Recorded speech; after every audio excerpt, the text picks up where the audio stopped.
Yo, what's up, everybody? I'm Bob Walters. This is Locked Up Sports, a very special episode for you here today. Thank you for tuning in. Thank you for joining, listening, watching, wherever you're consuming our episode.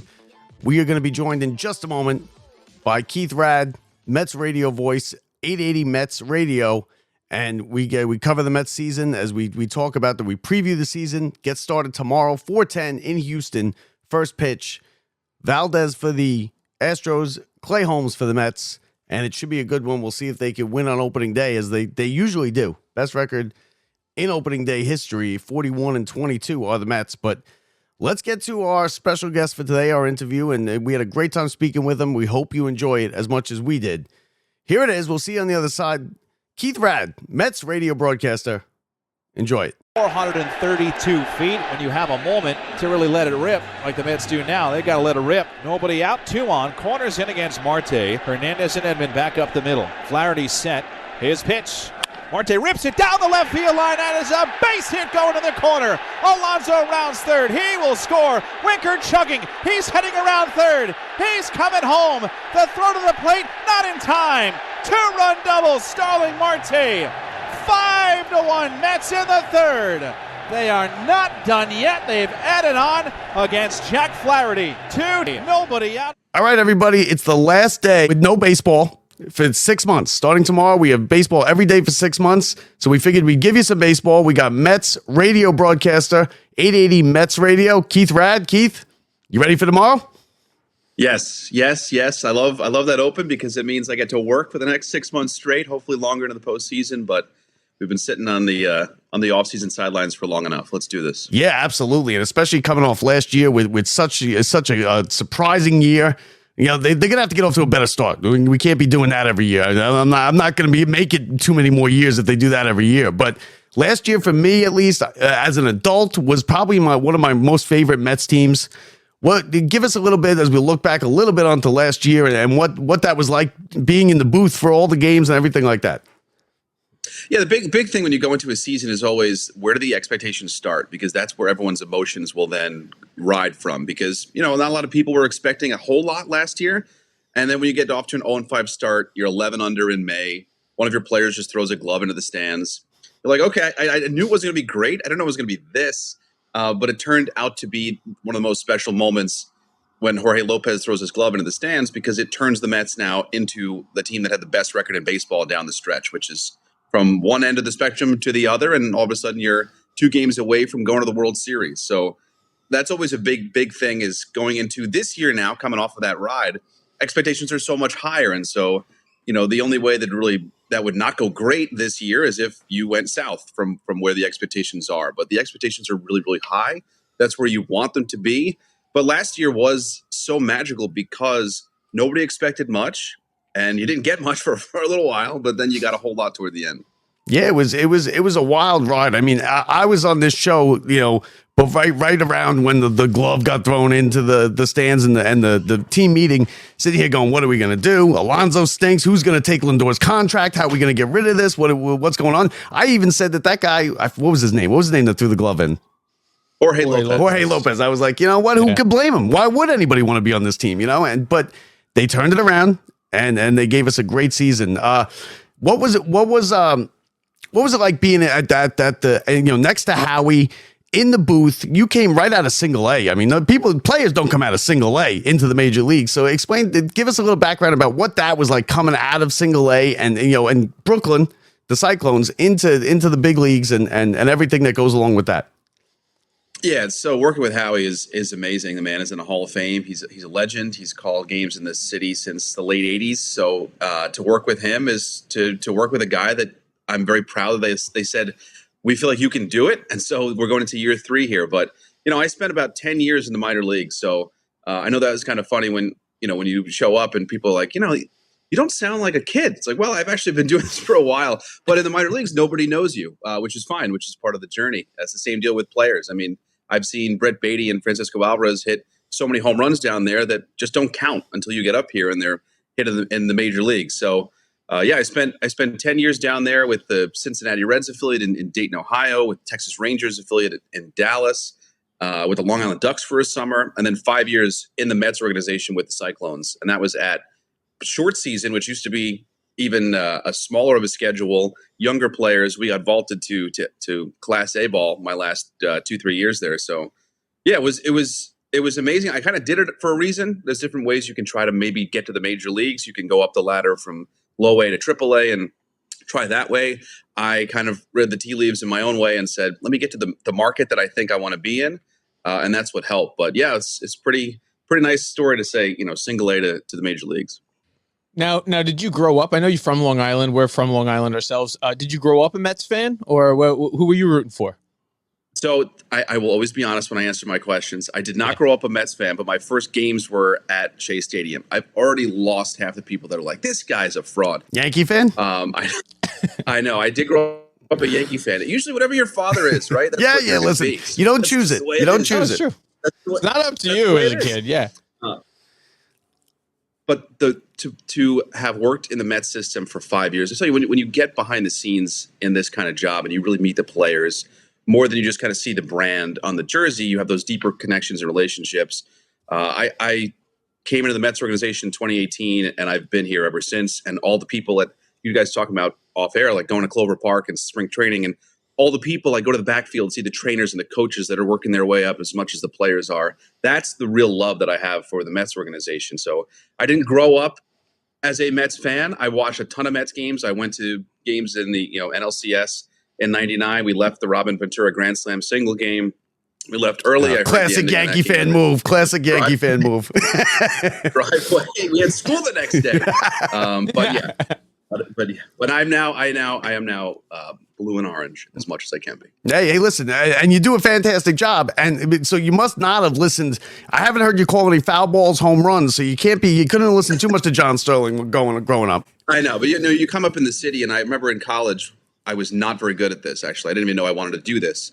And then once I got thrown into my first game, and even my mother told me, you might want to try something else. I had to rack my brain to take the challenge of doing broadcasting. And I thought about, man, I grew up listening to Gary Cohen and Howie Rose and John Sterling and Michael. We come up in this city where it's just voice after voice after voice. And so, I take a little bit from Sterling, not everything. Take a little bit from Susan Waldman, not everything. Take a little bit from Howie and Gary. You kind of get it, and then you kind of make your own way through this. But no foul ball home runs, not yet. Not yet. Long way to go. And you know what? With broadcasters, like, we love the players, we love Piazza and all the guys we grew up with, but it's different with broadcasters. We talk to you now every day for the next 6 months. We have a relationship with you. Just look at what Sam Rosen got the other day at the Garden. You guys and Howie and Gary, Keith, and Ron have become their own entity, their own company, kind of. It's a different relationship we have with the broadcasters, and if you make it here, forget it. It's forever. It's forever, Keith. Yeah, it's really special. I mean, my favorite thing was being, touched in a way by broadcasters growing up as a kid. Like you grow up, you go to Little League games on Saturday. My dad was the coach.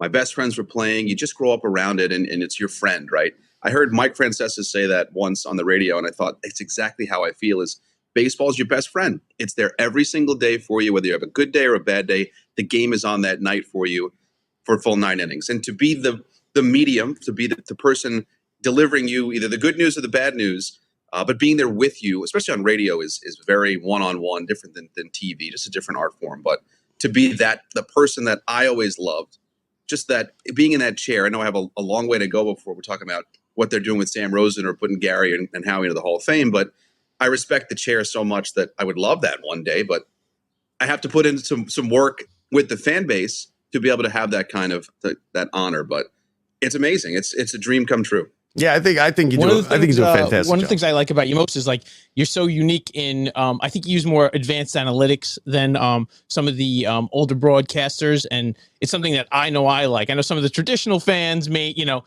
not understand that as much, but how much now in your third years at Met are you able to use some of those advanced analytics a little bit more and spend some more time explaining it to the fans? I think that's really important in if you're going to use it so that they understand what it is.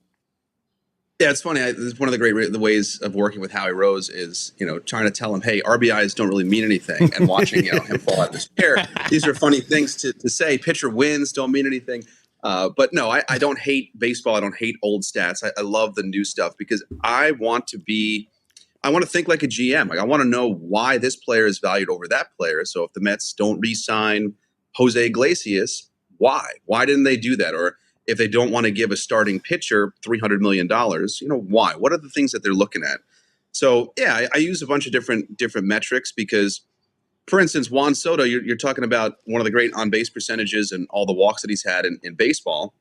And everyone's saying, oh, Soto's going to drive in, 100, 121 runs this year. I go, no, he's going to get on base 120 times. It's Alonso that's going to drive in 100 runs. It's Vientos that's going to drive in 100 runs. It's Nimmo. So those are little things. And then, as far as pitching goes, seeing how guys' stuff works, there's a great website if you want to take the time to dive in. It's called Baseball Savant. The way they paint the picture of what a pitcher does, what each individual pitch does well, and then you can wonder, why did the Mets go get Griffin Canning? The guy's ERA was, that's an old number that we can all understand. His ERA was, terrible last year. Why did they go get him? Well, if you do a deep dive into his stuff, you can see what pitches that he throws. He has an elite changeup. Okay, what else can they give him that he hasn't had before to partner with that pitch to then be a better pitcher? And so those things I love to get into the details of, because it's not just, well, he's got a 5 ERA, he stinks. There's so much more than that in the details. But I have to be careful, Brett, with overloading the fan base with WAR and weighted runs created plus and OPS plus. So little by little by little, I'm trying to drip it in there. Yeah, our father's generation is still around. Forward to some more of it. Yeah. My father, I mentioned launch angle or wins above replacement. Forget it. I lose them. You just lose them right there. It's gone. And he'll yell at me about it. I don't know. I don't know OPS. Well, give me this. I don't need none of that. Give me this batting average. What is? And how much of these young guys are now just looking for who he's dating, or Verlander want to talk about Kate Hudson, all these other people. Like, it's the things that they want to listen to, so it's got to be tough. There's a little bit of a balance, I'm sure now. So you're doing a great job of it. That I can say. Thank you. Appreciate that. Now, what do you think about, is this rotation? I mean, is Clay Holmes, Tyler McGill, Griffin Canning, Peterson, Senga, and even when Manaea comes back, is this really the rotation of a team that can contend for a championship? Because that's what we want now, and that's kind of what the expectation is.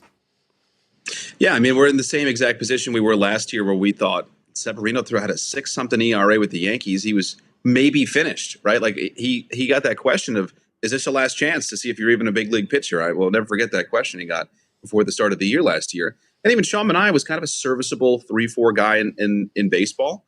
And then those guys turned into having huge years where you didn't expect it.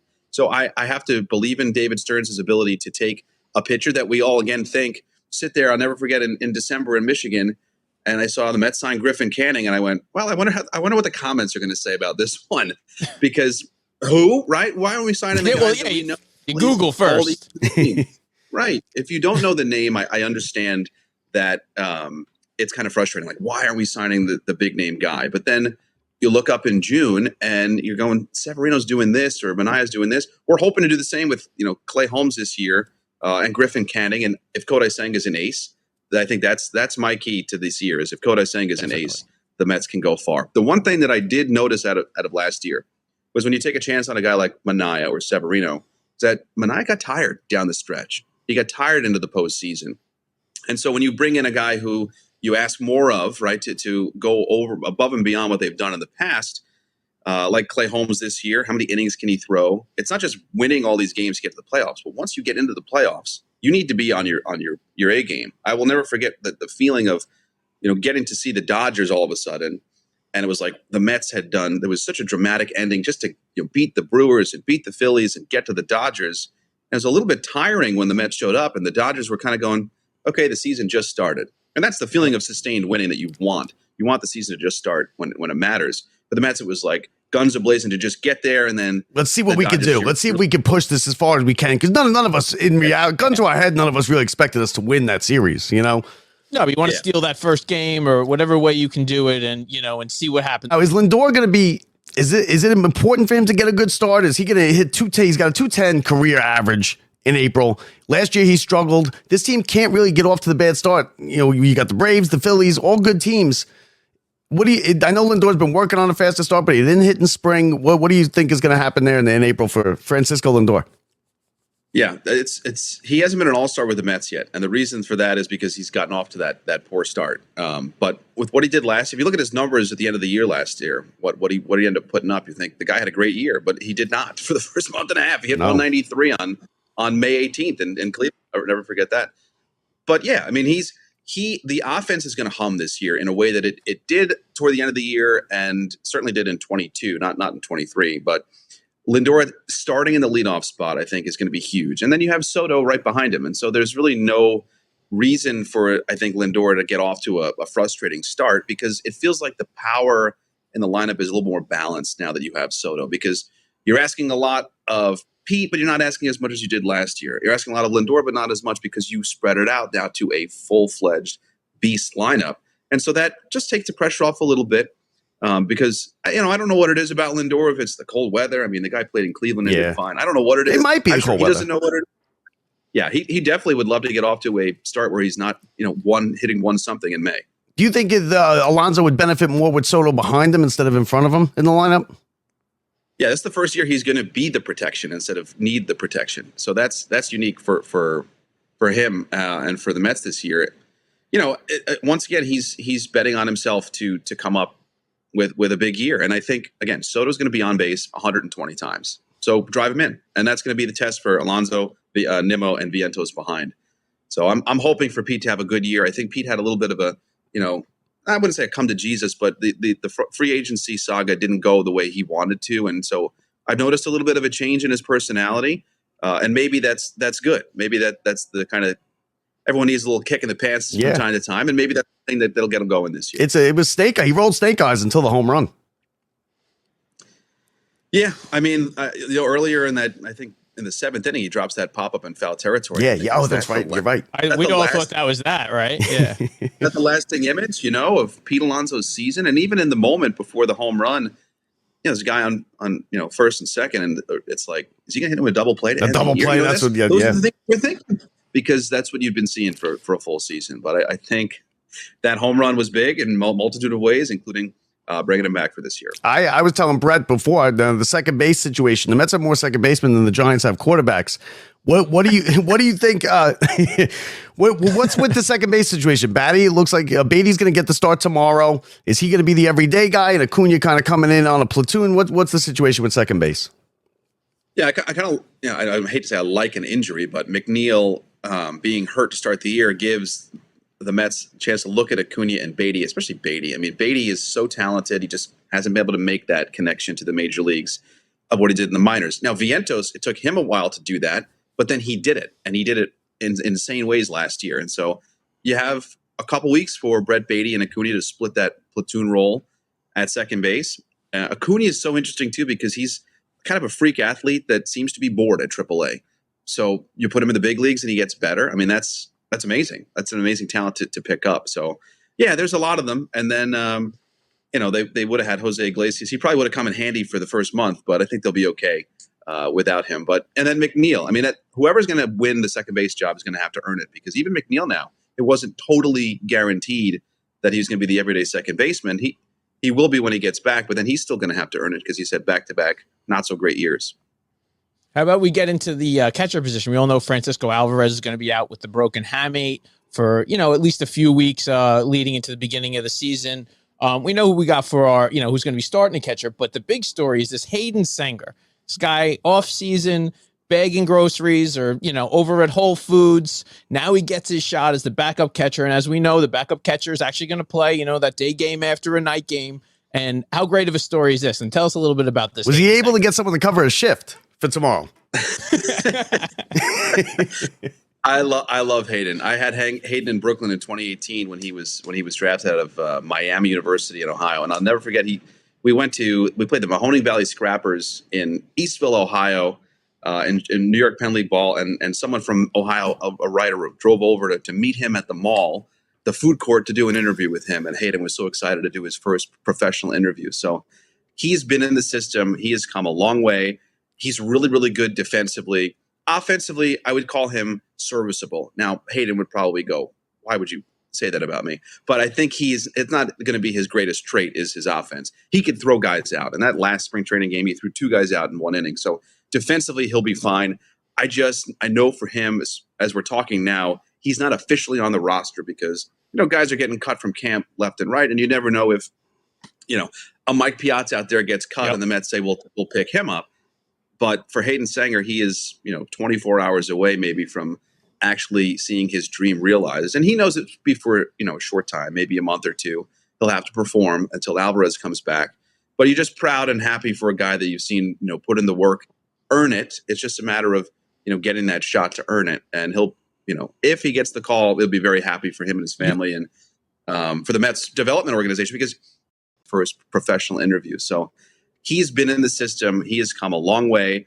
He's really, really good defensively. Offensively, I would call him serviceable. Now, Hayden would probably go in Brooklyn. At least a few weeks leading into the beginning of the season. We know who we got for our, who's going to be starting the catcher. But the big story is this Hayden Sanger. This guy off season, bagging groceries or, over at Whole Foods. Now he gets his shot as the backup catcher. And as we know, the backup catcher is actually going to play, that day game after a night game. And how great of a story is this? And tell us a little bit about this. Was he able to get someone to cover his shift for tomorrow?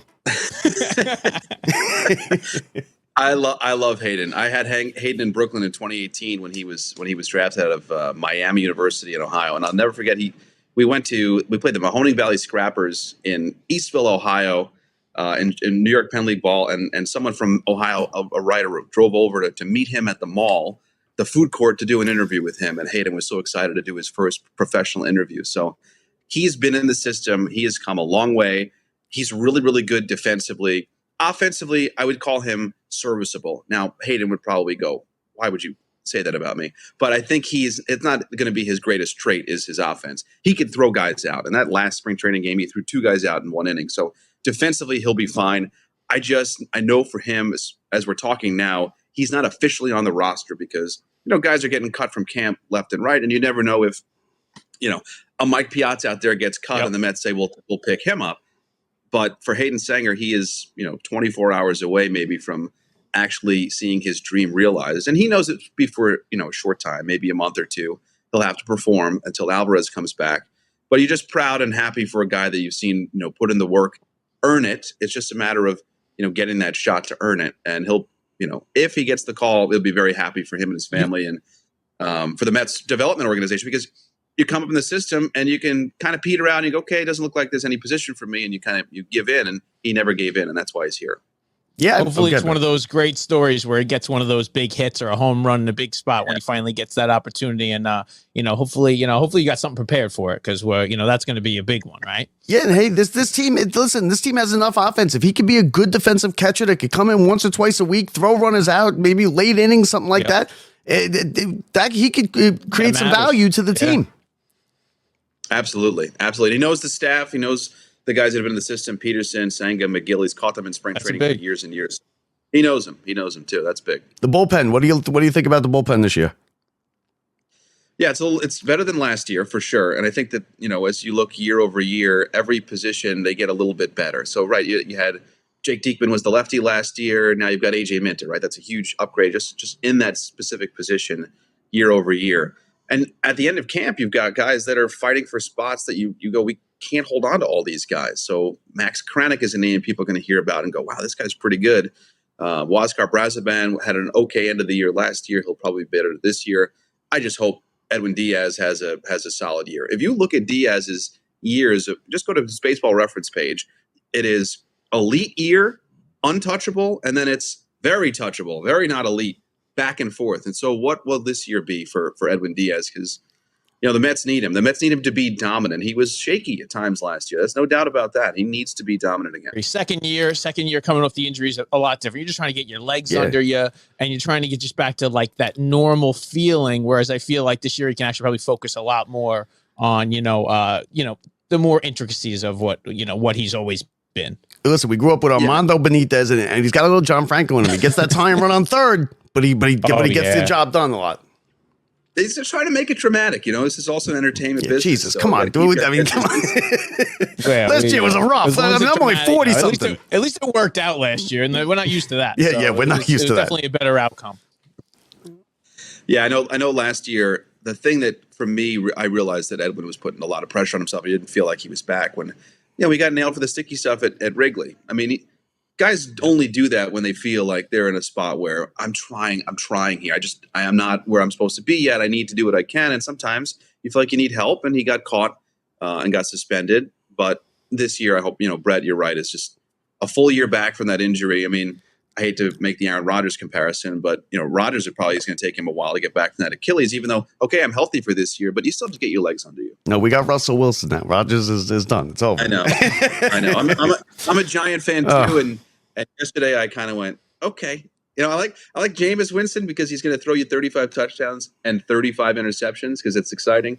Russell Wilson, we'll see. Yeah, we'll see. Hey, look, that's a whole nother story. Now, I got Justin Fields, so we can have a whole he's a Jets fan. So listen, at least we got some Super Bowls here for us, okay? Well, no, wait, you're a Yankee. You were a Yankee fan. You got all kinds of World Series. Siri, bottom of the lineup. Can Siri hit 30 home runs on this team? Because is he a glorified Daniel Vogelback? No, I mean you're talking about two different guys right play there. The field. Siri, I like. He's gonna run into 25 or 30. I do believe that. It's just sometimes Citi Field could be a tough place to run into 30. Just as a hitter, it's a tough hitter's ballpark, especially as a right-hand hitter. But yeah, I mean he's gonna hit 180. There's times where he set the world on fire for a weekend and then he'll disappear for 4 or 5 days, and that's the issue with him. But really, it's tell you what, one of the secrets to last year was Harrison Bader patrolling center field. I mean, you don't notice it. A guy cruises the gap, makes the catch. But you realize there's only like 5 guys in the league that can get to that ball easily. That ball's in the gap. That's a double. The guy's on second base. Now you're working on that. And Bader would just make that catch. They brought in Siri, who's even better than Harrison Bader was. Siri has one of the great arms, some of the best range. He's one of the fastest guys in Major League Baseball. Yeah, offensively, you're going to go, why is he swinging at that slider in the dirt? I knew that was coming. He knew that was coming. He still couldn't hit it. And then he'll have such magic at times. So a lot of teams, including the Astros, who the Mets will start with, they had him. They got rid of him because they just couldn't pin down his offense. And maybe the Mets are the team that he figures it out offensively with. Defensively, he's going to be a wizard. Yeah, no, I agree. And so different than Daniel Vogelback. I wouldn't put Vogelback in center. But Vogelback would just run into. Oh yes, listen, Vogelback couldn't play the field, but he would run into one and hit it 420 feet, out of nowhere. But do you like the replay system that they had trial with? I like it because I think it's kind of like the tennis one, which is the best one out there. I liked it. What did you think about it? I liked it too because I think it's the perfect marriage of. I mean, we're all sitting there in the playoffs, especially where we're all our umpires on the couch, and we can see the strike zone and we make the call. Get it right. So I like that because it's not. They've tried out in AAA where it's fully the computer makes the calls, and people didn't really like that too much. They like this challenge system with maybe 2 challenges a game where you use one and then you save one late or you run out of them late. But yeah, I liked it. I know about like Terry Francona said, screw it, we're not going to even use it in spring because we're not going to use it in the season. Aaron Boone hated it. Carlos Mendoza liked it. So there's very mixed emotions about this, but I liked it because especially a big call late and everybody in the ballpark knows, and maybe even the umpire who makes the call goes, ooh, I wish I could have that back. Because that happens. Yeah. We watched it, and it tended to be the first inning with all the guys who always thought they were right. So it wasn't even late in the games. It was always, their first at bat, first pitch, didn't even really matter, and they're tapping the helmets. So we'll see if we got to get the coaches got to get certain guys under control when that starts getting implemented. Yes. So now before we let you go, a couple quick rapid fire questions. Lindor over under 200 in April. Oh, batting average? Yeah. Oh, way over. Career 210. Career 210 in April. Yeah, way over. I'm Okay. going way over. Mets 88 wins over under. Yeah, I think they're going to be. Oh, the National League is tough though. They probably get to 90 this year. I say they get to 90 wins. So over. Better call by Howie Rose. The grand slam by Lindor, or the he did it by Alonso. Oh man, he did it. Was I'll never. I just got to sit next to the guy. I'll never forget watching it, feeling his call. Yeah, I'm still see the ball sailing over the wall. I mean, the Lindor grand slam was amazing. I hate to say this. I knew where the Mets were at that point. So he's going to get the big hit. He was going to drive in the runs. I knew that was coming. The Alonso one. I mean, I was going. Yeah. Wow. What time? We might get home. Comes a 4.63, right? 4.63. I left my body. I entirely left my body. Yeah. What about it? What if I threw in Matteau? I'm not getting involved with that one. Matteau is why we all love him. That's It's right. like That's picking right. your That's favorite the guy. correct answer. Listen, that's the right answer. answer is Matteau. And you can tell him I said that. Alonso. Is Alonso on this team as the first baseman next year's opening day? It's a really, really good question, Bob. I don't know. If he is, it means he probably didn't have a great year this year, because that contract is built where it's $30 million this year, and it's up to him if he wants to come back next year for 24. That's a really, really good question. I don't know, and I'm not on a cop out answer. I think he wants to stay here and win. I think the Mets may, if they keep him around, they would keep him on these short-term deals. They won't give him that long one. Will another team give him the long deal? I don't know. Okay, that's it's a good answer. It's one of the few questions where I don't know is a kind of a good answer, and you were right, because if he's on the team next year, he probably didn't have a great year this year, and if he's not, he probably had a real good year. I got one for you. Will Brandon Sproat be in the starting rotation this year? I think so. I mean, they've moved Christian Scott really fast. I think Christian's made 5 starts at AAA last year, and he was up. And so Brandon Sproat, he blew the doors off everybody in the minors, and then AAA hit him in the mouth, because you can't just throw 100 by somebody who's been in the major leagues before. And so he'll figure out his secondary pitches. Once he does that, there's no reason to keep a guy throwing 100 in the minor leagues, because you need that guy up. And I hate to be that guy, but if you're thinking about it, being a GM, somebody's going to get hurt, right? Somebody's going to miss a start. Somebody's going to need to pay. And I think he's going to be maybe that first phone call. Better Citi Field entrance, Edwin Diaz, or when the relief pitcher for the opposing team comes in?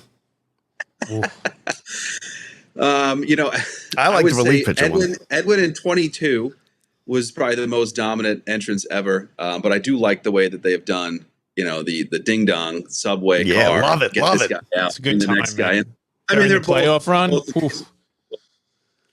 The lights go out. The subway going around. The guy with from that movie. I don't even know what movie it is. With stick your head out the window and yell, "Let's go out!" I love it. I love it. Yeah. Well, tomorrow it starts. Tomorrow sure. it all starts. Keith Raad, our good friend, is back for another 6 or 7 months, hopefully. Hey, listen, We're good to have our friend back. You and Howie and Gary and Keith and Ron. Good to have your friend back, Keith. We know they'll win tomorrow, right? It's Mets. It's opening day. They win on opening day, so we know they'll be okay tomorrow. Greatest winning percentage in opening day baseball history. You're right. Keep it going. Good luck this year. We'll be listening, and thanks a million for coming on for a couple minutes here. Thanks today. so much for coming on, Keith. We appreciate you. Bob and Brett, have a good year, man. And hopefully we'll be smiling the year like we were last year. And we'll stop by and say hello when we're at the ballpark. Perfect. How about that? Thank you, Keith Raad, radio voice of the New York Mets on 880 Mets Radio. And listen, thank you very much to Keith for taking a couple minutes out of his busy schedule. We know you're busy. Day before the season starts. Listen, we only get the best right here on Locked Up Sports. So we want to thank everybody for watching, listening. Don't forget to leave us a review. Don't forget to subscribe if you're on YouTube or wherever you listen to the podcast. Make sure you hit that subscribe button, and you will never miss an episode. So it all starts tomorrow, folks. 1 of 162 tomorrow. Mets, Astros, 4:10. Again, thank you to Keith Raad for coming on. Great job. Excellent job. And that's it. We'll see you tomorrow on opening day, everybody. I'm Bob Walters from the Brian Gunzel Studios. See ya.